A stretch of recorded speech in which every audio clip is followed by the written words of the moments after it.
with coverage you can count on. This is Channel 3 Eyewitness News. That subject was highly intoxicated.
Mic check 1 2 3. Mic check 1 2 1.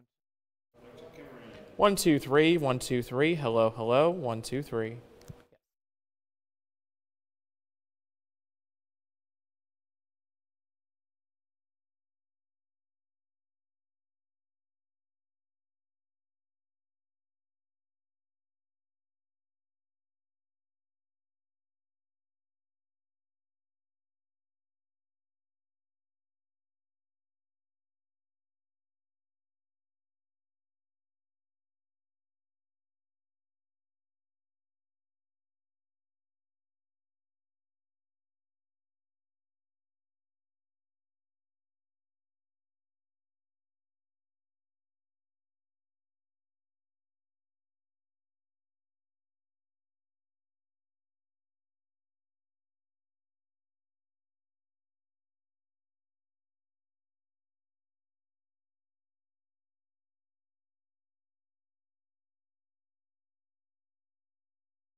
With coverage you can count on, this is Channel 3 Eyewitness News at 11 in HD. Good evening, everyone. I'm Cameron Taylor. Thank you for joining us tonight. We begin with a developing story out of Louisiana. The New Orleans Police Department is investigating a crash tonight where a vehicle ran into a crowd of people at a Mardi Gras celebration, leaving 28 injured. New Orleans police says the crash happened just before 7 o'clock during a parade in mid-city New Orleans. Authorities say a pickup truck ran through a crowd, hit two vehicles, and then crashed into a dump truck. 21 people were taken to hospitals in the area, including 5 to the trauma center. The New Orleans superintendent of police said one person is in custody.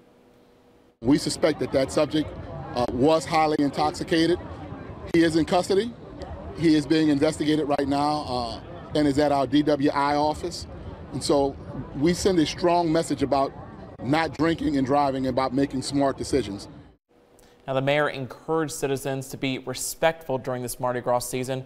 We'll have more on this story tomorrow morning on Eyewitness News Weekend Today. Well, here in Hamilton County, the Signal Mountain community continues to look into whether they should form their own school district. A committee consisting of former community leaders, parents, and business owners presented their findings this afternoon. They say it appears Signal Mountain could create their own school district, and it would be financially feasible. They mentioned students from Walden and unincorporated parts of Hamilton County would need to be included in the new school district. Now, the group also found it would lead to better student outcomes based on academic research. One parent on the committee says the move would help the entire county. People care about the quality of the schools, and that Hamilton County is really failing their students today. And I think And so it's not just about Signal Mountain, it's the entire county that I think it'll help all schools.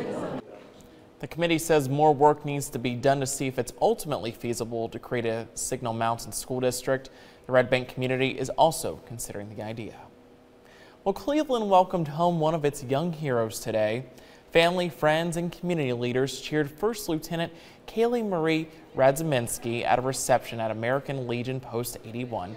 Now, Lieutenant Radziminski is visiting Cleveland after serving in Afghanistan and Iraq. She's a graduate of Cleveland High School, where she started an organization called Tunes for the Troops. She's also a Tennessee Tech ROTC graduate, where she was commissioned as a second lieutenant in the U.S. Army.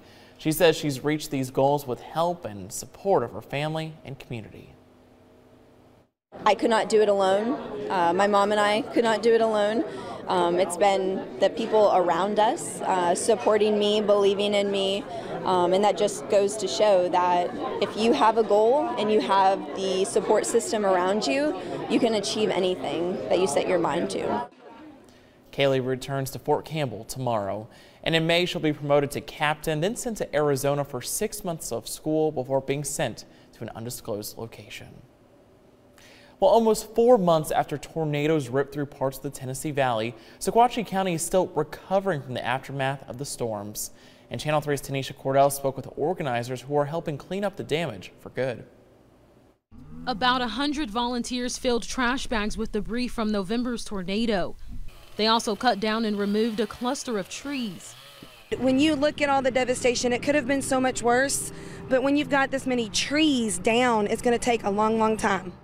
One farmer's livestock had to be fenced up to keep them away from the 3-month-old debris. Trees and limbs blocking this creek have been an issue for them as well. And with the creek being blocked, this is how the cows get their water. And if we don't clear that creek, it could create some major problems for him as time goes on and as spring rains come around. The South End volunteer fire chief and his crew also took part in the widespread cleanup. We got several military trucks that we use for brush trucks. And some of our members has bobcats and stuff, so we brought them out, and we're going to use that to get it out of the creek.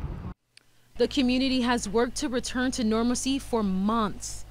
More than 20 homes and acres of property were damaged by the storms, but it wasn't enough to get any federal assistance. The way I understand it is agriculture is counted separately from residential. And as bad as it is, and it's horrible for us, and it's horrible for a lot of other counties too, unfortunately it wasn't enough. Though there won't be any free government aid, volunteers are sticking to their promise of doing whatever they can to help rebuild. People are going to get taken care of. It may take time, but you know what? That's fine. We're going to get there. We're going to get it done. And that was Tanisha Cordell reporting for us tonight. Now, the county will have more cleanup days soon. In the meantime, McMinn County is looking for volunteers for their cleanup day on March 4th. We have more information about volunteering on our website, WRCBTV.com. Well, Chattanooga police are investigating 2 shootings that happened within the past 24 hours. The latest happened this morning on East 8th Street near UTC just after 11. Chattanooga police found a man with a small cut to the back of his head. He told police an acquaintance pulled out a pistol to show him, and the gun went off accidentally, grazing the back of his head. Surveillance video did back up that story, according to police. He was taken to the hospital for treatment and released a short time later. Now it's unclear if any charges are pending. The other shooting happened last night before midnight. Chattanooga police say a man showed up to the hospital with a gunshot wound. He told police he was shot near North Chamberlain Avenue. He's expected to be okay from the shooting. And right now, police aren't sure who shot him. If you have any information, call Chattanooga Police. The 2 men accused of shooting a 15-year-old high school football player in Knoxville will not face the death penalty. Prosecutors will not seek the death penalty or life without parole for Richard Williams and Christopher Bassett in the death of Xavion Dobson. Now, Dobson, a Fulton High School football player, died in December of 2015 while shielding his friends from gunfire. Authorities say he was not the target. Xavion became a national symbol of senseless gun violence. Williams and Bassett face first-degree murder charges in the case. They're set for trial this summer. And it has certainly gotten cold here in the Tennessee Valley. Storm Alert meteorologist Nick Austin standing by for what we can expect tomorrow. Nick. Hey Cameron, a beautiful shot from our live downtown Holiday Inn camera. Nice shot of the city. We do have clear skies and Yeah, it's going to get cold tonight. That's right. Now, we haven't had a lot of cold days or nights this winter. And a matter of fact, yesterday we almost hit 80 degrees. Today was much cooler. We'll see a cold night tonight. And it's been about a week or so since we've been down to freezing here in the city. And I expect that to happen tonight. It'll be a nice day tomorrow, though, once we get past that cold start. And we'll see some rain coming back next week, maybe some thunderstorms, too. Right now, temperatures in the low 40s from Knoxville here into the city, mid 40s down in Atlanta, but it's in the 30s from Nashville over to Memphis and along the Ohio River Valley. We have several areas with temperatures below freezing at this point. And we have some of that going on here in our neck of the woods, too. 31 in Altamont right now. That's the cold spot. 42 here in the city. It's 37 down in Dalton.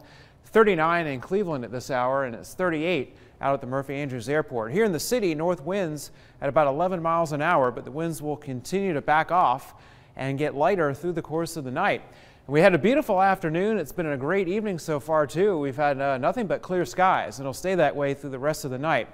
Big center of a ridge of high pressure is going to be moving over the Tennessee Valley tonight, and it continues to push that cold front that caused the storms last night off the East Coast. Stormy weather earlier today in parts of the Northeast because of that system, but we just have the drier and the colder air moving in. So as that high pressure center moves right over us during the course of the night, the winds will get even lighter, the skies stay clear, and temperatures will fall even faster later tonight.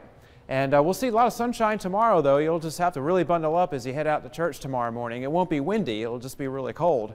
We haven't been used to it much this winter, so it's going to feel a lot different than the past few days. We'll see some clouds drifting in during the nighttime tomorrow night, and then we'll see some rain showers possibly on Monday. Now, Vipercast has a lot of it staying south of the city, but generally we'll just see some scattered showers developing Monday with higher chances towards midweek.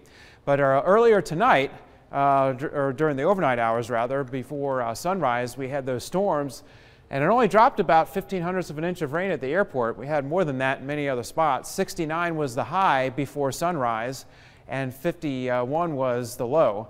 But the lowest for the whole day is where we stand right now at about 42. 4/10 for Scottsboro today. Lafayette, Georgia picked up 0.4 of an inch of rain, and so did Fort Mountain, but other spots across North Georgia only had about 1/10. 3/10 in Red Bank today, 3/10 up in Cleveland at the Jetport, 6/10 up in Dunlap, about 1/2 inch down in Ringgold. The big winner on rainfall was our Skywatcher Danny up in Colmont. He had 1 inch of rain from those storms. It was coming down real heavy for a while. 3/10 out in Turtletown and about 2/10 for Dayton. So for tonight, 31 for the low late in the city. It's going to keep cooling and cooling and cooling, and it's going to be one of our coldest nights in a while. And for at least in the city, we could see areas of light frost, especially on elevated surfaces. But further away from the city you go, we could see much heavier frost and maybe even a hard freeze where temperatures will be in the 20s. Up to 57 by tomorrow afternoon by about 4 o'clock or so. So it's going to be a pretty good warm up, lots of sunshine tomorrow. And then 40 degrees tomorrow night for the low with some clouds moving in. So it won't be quite as cold tomorrow night. For your 7-day forecast, we'll be in the 50s again on Monday as some scattered showers develop. You'll need to definitely keep an umbrella handy for the first part of next week. And then it'll warm up in the upper 60s, near 70 for Tuesday and Wednesday. Mardi Gras is on Tuesday. We could see some off and on rain Tuesday and Wednesday with thunderstorms. So keep that in mind if you're planning on celebrating Fat Tuesday. And it'll get cooler and drier again later in the week. But the big story this weekend is just going to be all the freezing temperatures as you're stepping out the door tomorrow morning, possibly go to church if you're heading to early services. So just need to bundle up. Yeah, you do. And then prepare for that rain for Monday and Tuesday, possibly. So, okay. All right. Thanks, Nick. You bet.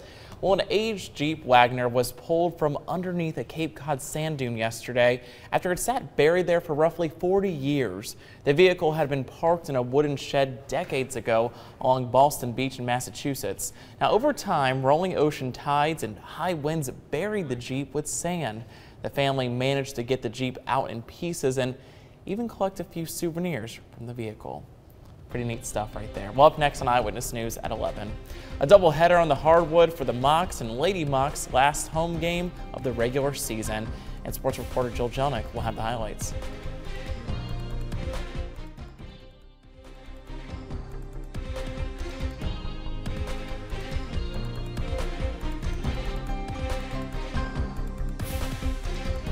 You can count on. This is Channel 3 Eyewitness News at 11 in HD.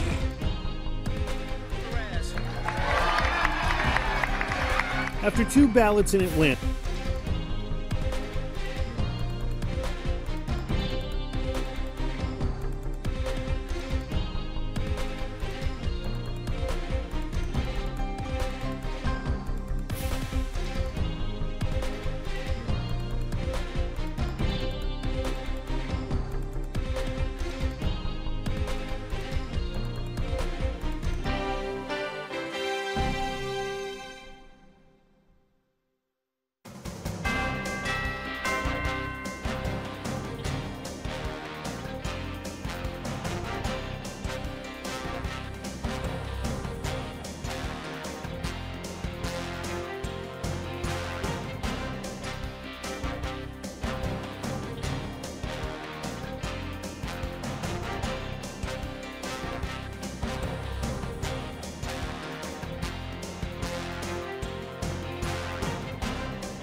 Welcome back. Democrats are still reeling from big losses in the November election. They have picked a new leader for their party, and NBC's Chris Pallone reports.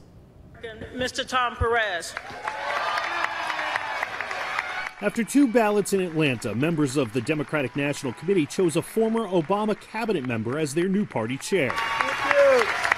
He's former Labor Secretary Tom Perez, a favorite of the party establishment. He beat Minnesota Congressman Keith Ellison, backed by the party's more liberal faction, by 35 votes. Immediately, Perez moved to unite the party, naming Ellison deputy chair. Ellison quickly embraced the unity message. If you're wearing a Keith t-shirt or any t-shirt, I am asking you to give everything you got to support Chairman Perez. Perez has a tall task ahead, replenishing the party's dwindling cash supply and trying to elect Democrats to governor's offices, state legislatures, and Congress. We need to make house calls. We need to listen to people. We need to get back to basics. If Perez has any advantage, it's that the young presidency of Donald Trump has energized large groups of opposition. I know we can win the battles ahead. I know we will win the battles ahead when we put our values forward, when we lead together. So now more than ever, we need to stay engaged in the field and online. The collapse of Hillary Clinton's campaign still looms over the Democrats, but with their former presidential nominee pledging her continued support in a social media video, Democrats in Atlanta say they see better days ahead for the party. Chris Pallone, NBC News. Now, the vote took 2 ballots, and Perez is a former Obama cabinet member. President Donald Trump will not be attending the annual White House Correspondents' Dinner this year. President Trump made the announcement today on Twitter. He also wished everyone well and wrote, "Have a great evening." Mr. Trump's relationship with the press has been rocky as he's criticized the media and called some journalists the enemy of the people. Now, the dinner will be held on April 29th in Washington. Coming up next in sports, the UTC men's basketball team falls at home for the 2nd game in a row. Hear what head coach Matt McCallie had to say after the game.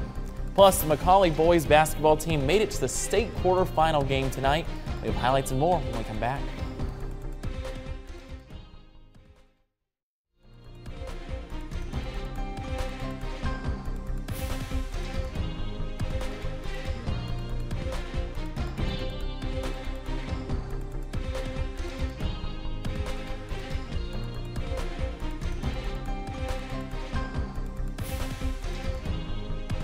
I don't like where our team's at. I don't, from a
I don't like where our team's at.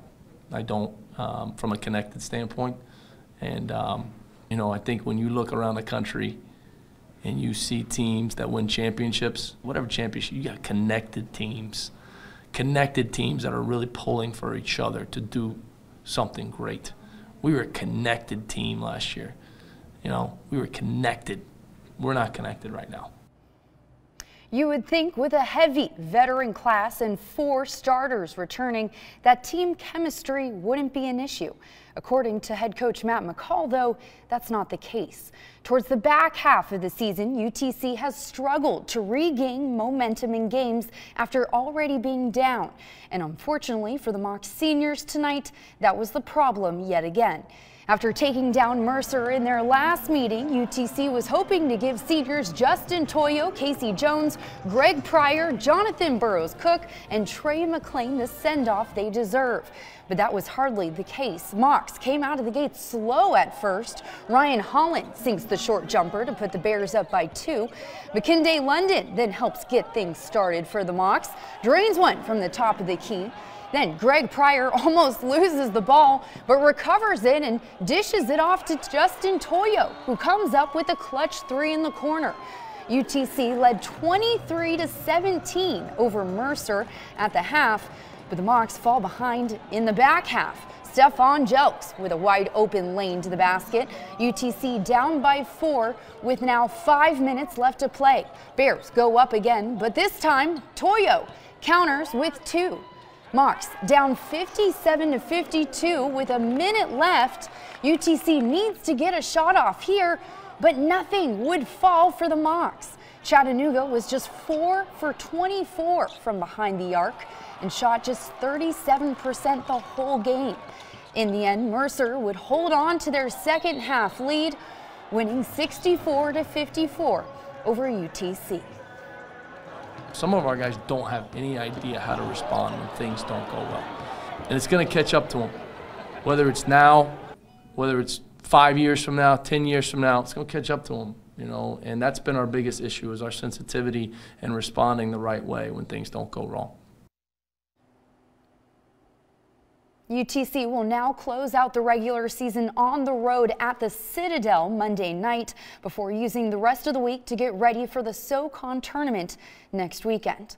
Meanwhile, the Lady Mocs were crowned Southern Conference regular season champions today for the 5th year in a row. Now, granted, they did finish tied with Mercer for the title, but since UTC beat the Bears twice this season, the Lady Mocs earned that #1 seed for the tournament next week. Seniors Jasmine Joyner, Moses Johnson, Queen Alford, and Cindy Van Landingham were the 4 Lady Mocs celebrated today for senior night. And well, let's just say Wofford wasn't invited to the party. Lady Mocs tied at 5 to start the game. Chelsea Schumpert with the pass down low to Ariana Gilbert for 2. UTC back in the lead. Then Schumpert gets the ball with plenty of time behind the arc, drains the 3 to put the Lady Mocs up by 4. Then it's the junior again, this time with the steal and layup on the other end. Chelsea would finish with 10 on the night. Lady Mocs led by 8 over the Terriers at halftime and did not let up after the break. The pass down low to senior Jasmine Joyner for 2. Joyner would finish with a game-high 19 points as UTC dominates Wofford 76-56. It definitely got harder from being a freshman to senior now, but that kind of made us more together and just stepping up, being a leader. Season came by really fast. From the hard season, the hard schedule, it paid off. So we just got to continue to grow and get ready for next week. On the prep beat now, the last Division II AA team left is now headed to the Final Four. The McCallie Blue Tornado punched their ticket to Nashville earlier this evening with a win over Pope John Paul II. And this one was all boys in blue from start to finish. McCallie led by as much as 15 in the first half. Senior Max Schulman sinks the three-pointer to put McCallie up 35-22 in the third. Then Schulman with the pass to junior Clay, who makes some nice moves on his way to the basket. McCallie now up by 13. Then Clay hits off the backboard, but junior Jay Gibson is there with a putback and 1. Blue Tornado doesn't stop there though. This time the kick out to Mac Hunt in the corner. He drains it from the other end for 3. McCallie goes on to win it easy over Pope John Paul 67-48. We're going to Final Four. We're really excited.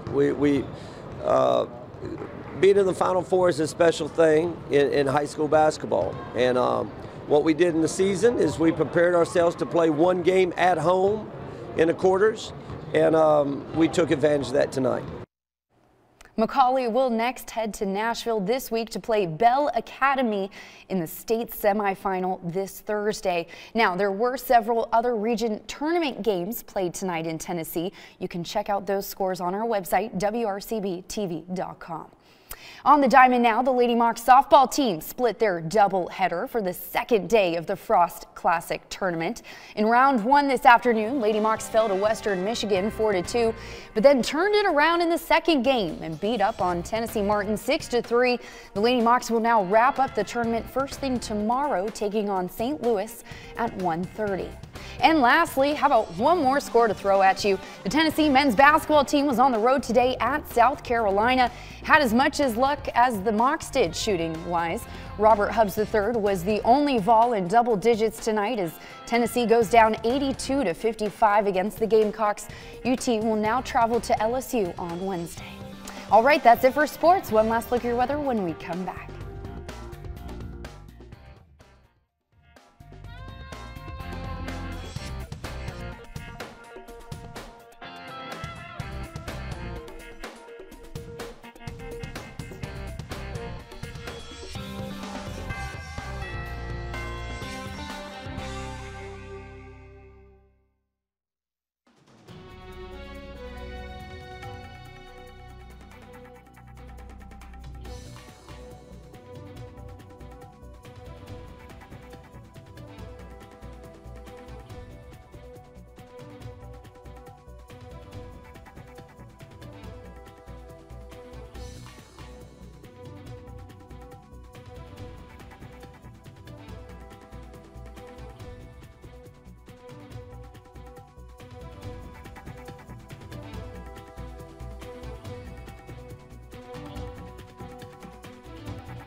All right, welcome back. Nick's here, and Nick, we're going to have to start getting used to this cold, just for a little bit anyhow. Yeah, especially tomorrow morning. Yeah. So here's your 7-day forecast. We'll be below freezing here in the city, in the 20s outside of town, and back to the 50s, though, for the afternoon. Some rain coming back next week, along with some warmer temps. All right, thank you, Nick. Well, you've likely seen pro golfers on television shed their shoes and possibly some clothing to play a ball out of a water hazard, but you probably haven't seen this. This is golf nurse Sean Stepney, who stripped down to just his undershorts to play this shot at the Honda Classic yesterday. Yeah, I don't think anyone's ever seen that before. Stepney escaped the water and went on to cart a bogey on the par 4. He didn't want to get his clothes wet. Yeah. Sure. Sure, we'll go with that. I think that's it right there. All right, well, that's it for us. We'll see you tomorrow.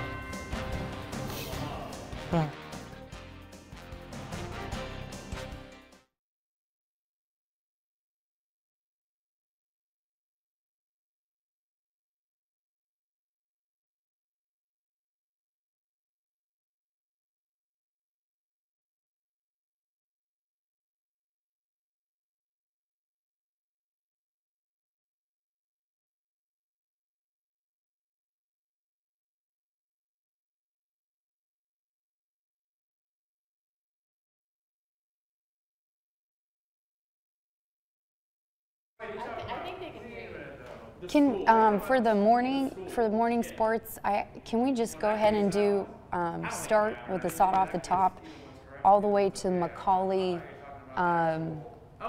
VO, no sod, all the way to McCallie VO. So specifically C1 all the way to C7. Cool. Thanks, guys. You're awesome. Rock stars.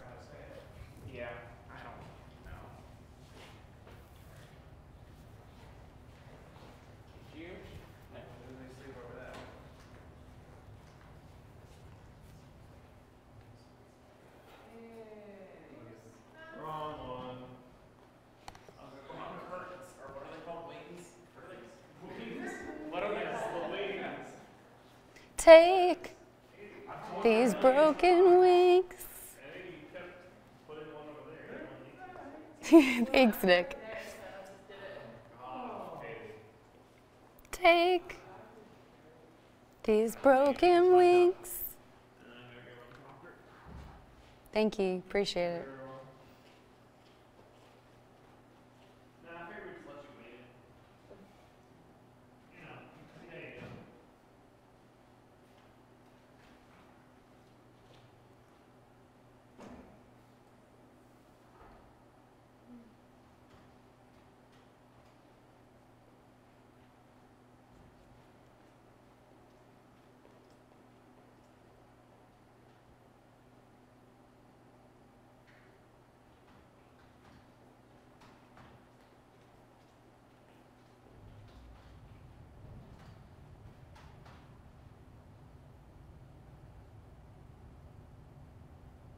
Stand by.